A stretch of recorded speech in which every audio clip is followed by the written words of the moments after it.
Hello everyone, welcome back to my channel GMB SHOW. I hope everyone is having a wonderful day. The 55-year-old comic has been on the show since 2011.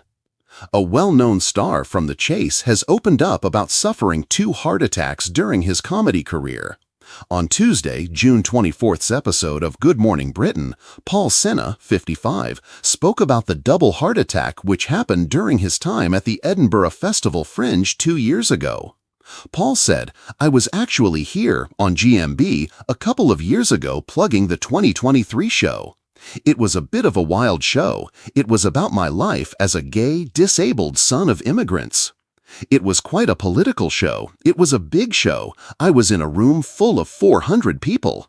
It all got on top of me, and I had 2 heart attacks at the same Edinburgh Fringe, week number 1 and week number 3. Cole Cooper family certain that something happened to teen as they demand answers. Paul's first heart attack unfolded when he was shaking Levi Root's hand in a bar, reported Edinburgh Live. Susanna questioned what it felt like as he revealed it wasn't like anything he had experienced before. Paul shared a crushing, tightening chest pain that, as my years of medicine made me remember, was not like anything I had ever felt before. And I knew it was a cardiac.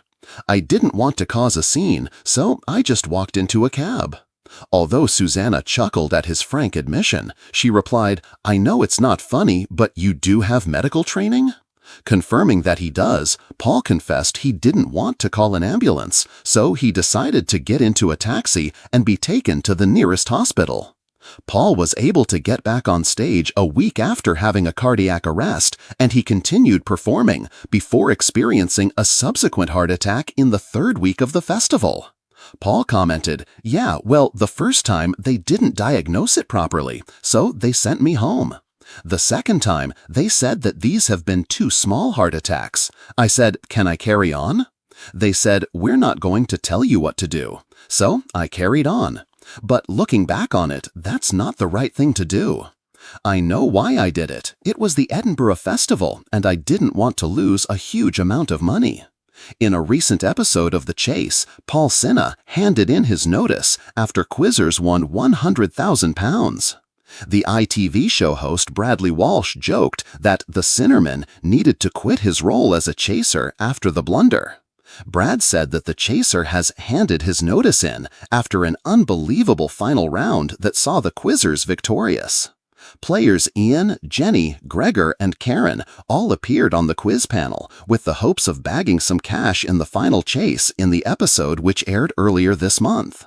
The Chase star didn't want to cause a scene after multiple heart attacks. Sean Wallace was used to the adrenaline of the chase, the lights, the heartbeat music, and Bradley's quick-fire jokes. But nothing prepared him for the day his own heart betrayed him, silently, stubbornly, as if refusing to interrupt the show. It was a Tuesday recording, and Sean had felt the twinges between questions, a dull ache that pulsed with each contestant's wrong answer. He'd pressed a hand to his chest, but when Bradley shot him a grin and winked at the camera, Sean forced a small smile back, ignoring the sweat gathering on his neck. Sean didn't want to cause a scene. During the break, a runner offered him water. Sean nodded, taking it with a trembling hand, hoping no one noticed. The lights seemed brighter, the laughter from the audience ringing like distant bells. Another wave of pain struck, sharper this time, stealing his breath for a moment. He pressed a fist against his ribcage, looking down so nobody would see the fear in his eyes. The producer's voice boomed, "Back in 10."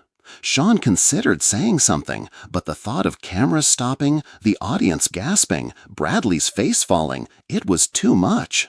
He didn't want the paramedics storming in with stretchers, didn't want to be the headline tomorrow. Chaser collapses on set. So he stood, adjusted his suit, and walked back to his podium. The questions came fast, the clock ticking like a warning he couldn't quite hear. Each answer felt like a punch of relief when he got it right. I could see Bradley glancing at him, concern flickering in his eyes, but Sean kept going. It wasn't until the final question was answered, the contestants celebrating with tears of joy, that Sean finally allowed himself to sit. The pain crashed over him like a final wave, leaving him clutching the arm of his chair, breath shallow. The lights dimmed, the audience filtered out, the laughter replaced by the hum of studio equipment powering down. Only then did Sean whisper, "I think I need some help." Bradley was at his side in an instant, gripping Sean's shoulder, shouting for someone to call an ambulance. Sean's eyes fluttered shut, the world turning soft around the edges as people rushed around him. Later, in the quiet of a hospital room, with monitors beeping steadily beside him, Sean opened his eyes to see Bradley sitting there, arms crossed, eyes red. "Why didn't you say something?" Bradley's voice cracked. Sean gave a small, tired smile. Didn't want to cause a scene. Bradley let out a shaky laugh, shaking his head. "You daft man." Sean looked out the window, the London skyline peaceful in the early dawn. The heart attacks had come quietly, but he wasn't ready to go. Not yet. He would return to the chase, but next time, he promised himself, he wouldn't wait to ask for help.